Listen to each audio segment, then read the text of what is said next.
Hello and welcome to my channel Musibility. आज हम करने वाले हैं the sea and the skylark by G M. Hopkins. Let's see about the poet. Gerard Manley Hopkins Victorian poet थे। उनकी poetry बहुत modern feel होती थी उनके यूनिक स्टाइल की वजह से। उन्होंने जो है बाद में अपने डिप्रेशन की वजह से बहुत स्ट्रगल किया, सेल्फ डाउट हुआ उनको, और रिलीजन और पोइट्री के बीच में वो बहुत ज़्यादा डाइसी फील करते थे। मेनली फेमस थे स्प्रंग रिदम, इनस्केप और इंस्ट्रेंस जैसी थीम्स के ऊपर, जिस पे उन्होंने खुद वो डेवलप करी थी। Let's see about the pome now. ये एक सोनेट है, और सोनेट से हमें पता है कि उसमें 14 लाइंस होगी, ऑक्टेव और सेस्टेट। तो इसमें ऑक्टेव है, उसको सी और स्काईलार्क के बारे में डिस्क्राइब किया है, और जो सेस्टेट है उसमें ह्यूमैनिटी को क्रिटिसाइज किया है। ये हॉपकिंस जब राइल्स वेल्स के अंदर ये स्टे कर रहे थे तब इन्होंने लिखी थी, 1877 में पब्लिश हुई थी। Let's read the pome now. On year and year, two noises too old to end, trench right, the tide that ramps against the shore.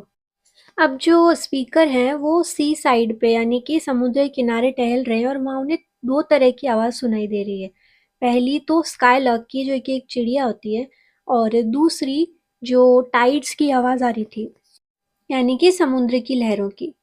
With a flood or a fall, low lull of or all roar, frequenting there while moon shall veer and wend. अब हमने जैसा पढ़ा भी है पहले कि जो moon है उसके ग्रेविटेशनल पुल की वजह से जो टाइड्स होती है, समुद्र की वेव्स होती है, वो आगे पीछे होती है। तो यहीं पे ये बात बोली गई है कि वो जो सी जिसकी इनको आवाज़ आ रही है वहाँ पे फ्लड और फॉल हो रहा है, यानी कि बार बार जो लहरें हैं वो आगे पीछे हो रही है, और मून की वजह से, चांद की वजह से ये सब हो रहा है। Left hand off land, I hear the lark ascend, his rash fresh, rewinded, new skinned score. फिर जैसे राइट साइड से उन्हें सी की आवाज़ आ रही थी, वैसे ही अब लेफ्ट साइड से उन्हें स्काईलार्क की आवाज़ आ रही है।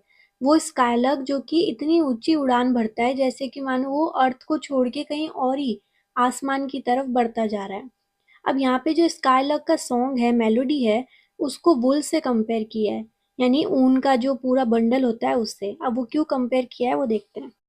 In crisps of curl, of wild winch whirl and pour, and melt music, till none's to spill nor spend. अब वो स्काईलार्क के म्यूजिक को वुल से कंपेयर कर रहे हैं कि जो वुल का एक धागा है, ऊन का एक धागा है, वो कैसे वेव करता है एयर में। मतलब एक स्ट्रेट लाइन में तो वेव करता नहीं है वो, कर्ल होके वेव करता है। वैसे ही जो स्काईलार्क की मेलोडी है वो भी उसी तरह स्मूथली फ्लो कर रही है, और बहुत अच्छी लग रही है सुनने में। How these two shame this shallow and frail town, how ring right out our sore bitter with time, being pure, we life's pride and cared for crown. अब यहाँ हमने देखा था कि हॉपकिंस ये राइल नाम के टाउन में पोम लिख रहे हैं, तो ये उसी टाउन को डिस्क्राइब करते हुए कहते हैं कि ये जो वॉइसेस अभी हमने सुनी है, ये इस टाउन के शोर के सामने फीकी पड़ जाती है, या फिर ये काफ़ी अलग है, क्योंकि ये नेचर से बॉर्न हुई है, नेचर से दी हुई है। और बाकी ये जो टाउन एक फ्रेल और शैलो टाउन है, यहाँ पे किसी को किसी के इमोशंस का फ़र्क नहीं पड़ता है, ऐसे टाउन में ऐसी मेलोडी सुनना बहुत रेयर है। और फिर भी इस सब शोर-शराबे में हमें सिर्फ़ किसकी पड़ी है, हमारे प्राइड की, कि हमें इन चीज़ों से मतलब नहीं है, हमारे पास इतना टाइम नहीं है कि हम इनको सुन सकें, इनकी मेलोडी को एन्जॉय कर सकें। Have lost that cheer and charm of earth's past prime, our make and making break are breaking down, to man's last dust, drain fast towards man's first slime. फिर वो कहते हैं कि हमने अब हमारी इनोसेंस को, प्योरिटी को बिल्कुल खो दिया है। जो नेचर का जॉय था और हैप्पीनेस थी, वो अब हम बिल्कुल एन्जॉय नहीं कर पा रहे हैं। इन्होंने यहाँ पे एग्ज़ाम्पल दिया है कि जब गार्डन ऑफ ईडन के अंदर जब जो एडम और ईव थे, उनको पनिशमेंट से पहले वो किस पैराडाइज़ में रह रहे थे, वैसा पैराडाइज़ हमको मिला है, लेकिन हमें उसकी कद्र नहीं है, और अब हम भी हमारे एंड की तरफ जा रहे हैं। यहाँ पे जो लास्ट डस्ट का मतलब है कि हम, माना जाता है कि ह्यूमन जो है डस्ट से ही बना है, और एंड में जाके वो डस्ट में ही मिल जाएगा। तो यहाँ कहने का मतलब है कि जो जिस चीज़ से हम बने हैं, हम उसकी तरफ बहुत तेज़ी से बढ़ते जा रहे हैं, हम हमारे एंड की तरफ बढ़ते जा रहे हैं, और सिर्फ उसी पे ध्यान दे रहे हैं, सिर्फ प्रोग्रेस पे। और कोई कंस्ट्रक्टिव हमको कोई अच्छी चीज़ देखने को मिलती है, सुनने को मिलती है, तो उसे हम प्योरली इग्नोर कर देते हैं।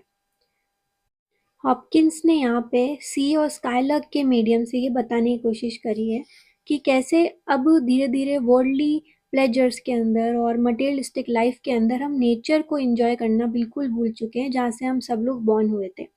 ये पोएम आपको कैसी लगी कमेंट्स में ज़रूर बताना, and if there is something I need to change in my interpretation then please let me know. Thank you.